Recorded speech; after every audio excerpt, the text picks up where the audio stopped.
Alright, and we're back. This is the third game of narrating in a row, so pardon if my voice is all wonky and shit, but we got HANTSUKI against Kushalos here, interestingly enough, and Kushalos is running what looks like a very standardized team for him, which hey, props to him.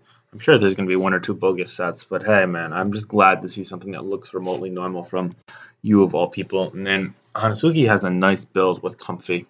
It kind of got a random Vaporeon in the middle, to which I feel like it could be a Slowbro. But I think that having Wish on these teams could be cool, especially depending on the Incineroar set. As if it's Swords Dance, pairing it with Wish is actually kind of neat. I've seen that play out really well in some matchups on the ladder lately, so hey, that's cool. Looking at matchup, I feel as if well played offensive Diancie does quite well against HANTSUKI's team, especially if the Vaporeon gets like knocked off, not knocked off, no, or if he manages to wear out the Zatu, because I mean, with Zatu being worn out, then the rocks get up from either Ferroseed or the DNC, and then all hell breaks loose pretty much. I feel like Kushalos does have to play a bit of a more fast-paced game though, as his team is a bit less durable given the lack of the Wish Passer and kind of the momentum stoppers that HANTSUKI has. However, looking at sorry, just got a reminder on my phone. Looking at the teams though, I do think that Kushalos' team is a bit slow for a team that kind of wants to play like bulky offense, but I guess it kind of does play like balance at the same time. I don't know how to explain it. Like, unless it's a Shuka Diancie, I feel like opposing Swords Dance Z Ground and Incineroar gets enough setup opportunities to where it's going to claim at least one, if not multiple kills. But I don't know if that's HANTSUKI's set. And also, Hidden Power Fire Comfy actually can be threatening to Kushalos. Although it will have to lead to things getting chipped first. Kind of why I actually like pairing Comfy with like random spikers and Sneasel. Because you pursue the Zap2, which also is Rocky Helmet, which affects Draining Kiss somehow. I don't understand it. I guess Kiss is a contact move. But yeah, so you pursue the Zap2 and then you get spikes up and then you kind of go in with Comfy. I feel like a build like that might have done a bit better here. I've been noticing a lack of Sneasel in Snake lately, which is kind of interesting. But anyway, on top of that, pardon me. On top of that, we have pretty interesting teams. Yeah. I think HANTSUKI's main issue is like he relies a bit much on Vaporeon for defensive leverage, i.e., if Steelix takes a burn or significant chip or a knock, then pretty much you're all in on Vaporeon on the physical defensive side. I guess that too, but like that's susceptible to pursuit. This is kind of why I like Slowbro here, I guess. But either way, let's get on with it after I just pause to respond to this text message first. Yeah, okay, let's get into it. We got the Vaporeon as a lead, interestingly enough. I feel like I'd lead with the Simeon always in this matchup, because like you figured that you kind of U-turn on one of the Psychics, turn one, and get your like Incineroar or something in like Vaporeon to Toxic or Threaten.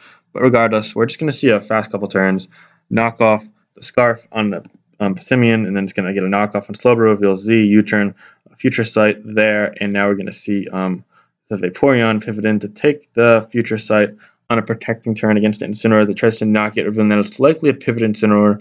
Also, Future Sight on Slowbro could mean that it's Kushalos' favorite Z set or just Assault Vest. So we'll have to wait and see. But anyway, we're going to see Toxic on a faster Vaporeon. Knockoff there. Wish. So Vaporeon's getting low, so it's obligated to protect next turn. But we're going to see the Ferroseed. Is he going to go for the Spike? Nope. That was the turn that I would want for Spike. Just because you either leave that low or you get a spike up. But I guess the spike in the Zatu, considering that he has 5 grounded mons, was a bit less appealing to Kushalos there. And I'm fine with him not pulling that trigger. Okay, so now we get the Incineroar in. So let's see if HANTSUKI can make progress. U-turn from faster there. Passimian, Darkest Lariat. Okay, 23%. So I guess it's better than nothing, because now the Passimian potentially in like the Earthquake range after and around a Stealth Rocker too. If it is that set. We're going to see a close combat into the Comfy here. Another reason why I like Slowbro, because that's an easier pivot than Comfy. But regardless, Draining Kiss is going to do 16% to Incineroar. But it's probably Berry, so I mean, you're just chipping it to Berry range eventually. U-turn, Zatu on the Vaporeon. Toxic is going to threaten. But are you going to see the opposing Zatu? No, you're going to see Steelix on a Roost. Nice play there by both, I'd say. Nightshade, though, I would kind of pull back there. But, oh, it's cursed. Never mind. That's fine from the HANTSUKI side. But are we going to see an attack? Heavy Slam only doing 65, so therefore it's not enough to 1v1 it without leftovers. Nightshade there, interestingly enough. Knockoff from the Passimian, followed by U-turn for the second consecutive time. And here we're going to see Slack Off. Comfy comes in. I imagine we see Calm Mind here, but instead we see Taunt, so now we know it's probably not HP Fire, which means that this is a very bad Comfy set, because Mono Comfy is atrocious in my opinion. Metagame filled with Steel types more so than ever for NU. But anyway, that aside, we're going to see a Calm Mind here from the Slowbro, interestingly enough. We're going to see U-turn from the Xatu into the Vaporeon on another Calm Mind, and if this is the Z Future Sight set, then that shit is dead. Yup. Oh, yeah, that does a fuck ton. That's going to make it 6-5. The Kushalos finding himself an opening and taking advantage of that. We're going to see the Incineroar come in here, and I want to pause, actually, because this is a big turn, because I think that he was scared of the malicious Moonsault, so he switched. I feel like Incineroar was like the best middle ground, because worst case scenario, you can predict stat. He gets like an Earthquake off. There's no way he's knocking into that Slowbro. Like if you went to Incineroar, it was. You know what? Actually, no, knock was plausible, but I think that Incineroar just like granted you the best defensive leverage to where if it can threaten you, it's fine. So you don't really need this at full anymore. Whereas if it can't, then shit, then like you get your U-turn off, your slower U-turn off. That's what I'm trying to say, and you just kind of get yourself to a better position. I feel like a huge misplay would have been going to Passimian, as I feel like you want the Passimian around in the long haul, and also, I mean, Diancie just kind of can be really threatening as well. So I think that this was just the least useless Pokemon, and I think that Kush made a great play not keeping the Slowbro into it, just because risking that thing, it was getting kill after kill. It's not worth it. So anyway, nice play there, and he's going to be rewarded, only taking 12% from the Darkest Lariat, and you see Sword Stance here on U-turn. Yep. And now we see the Passimian here, Comfy, Close Combat, doing a bit over 40 now, 136 to 42. All right, yeah, Comfy is so fucking frail physically. And now we see the full health Diancie, and that is why I like it being at full health, because look at this shit. We're going to see this. Vex, Moonblast, doing 50. Look at that. And now we see the Ferroseed come in, Draining Kiss. It's going to take Iron Barbs too, meaning that you're not even recovering anything. And it's not HP Fire, because this is a bad Comfy set, which is kind of problematic here. Now you see Diancie come again, and you see, look, now Moonblast is just going to fuck something up. Look.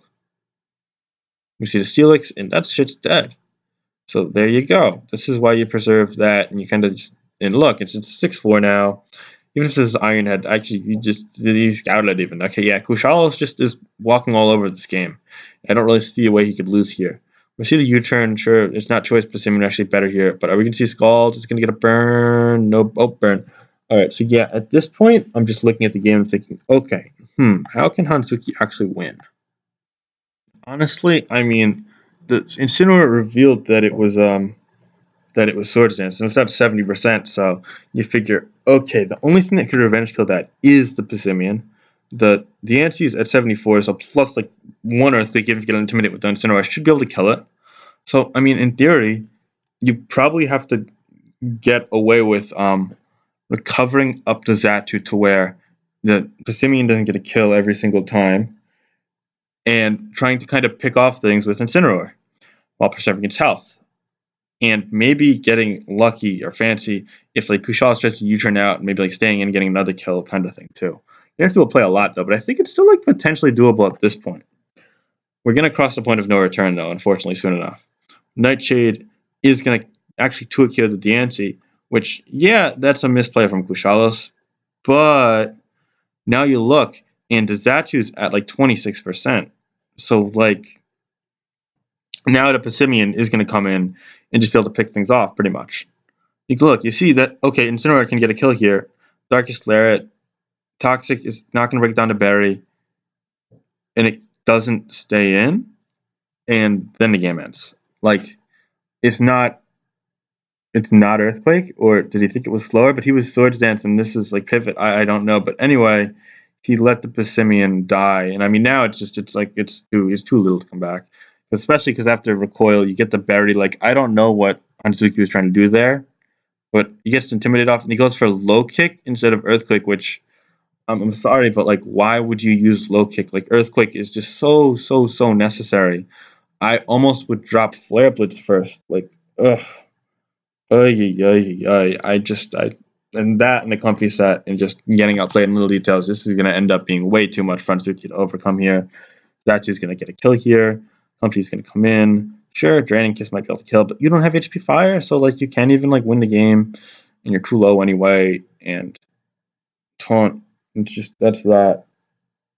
And yeah, pretty much just going to shoot Zatu versus 5 Pokemon, and other Zatu will win eventually. Slowbro, okay, yeah, just long game. Yep. And Ironhead finishes him off after Scald and Calm Mind shenanigans. 4-0. Kushalos is going to emerge victorious. Well played by him. And I kind of just wasn't a fan of how Hansuki's team went or how she approached it, if you want to be honest. This is Finch. Peace.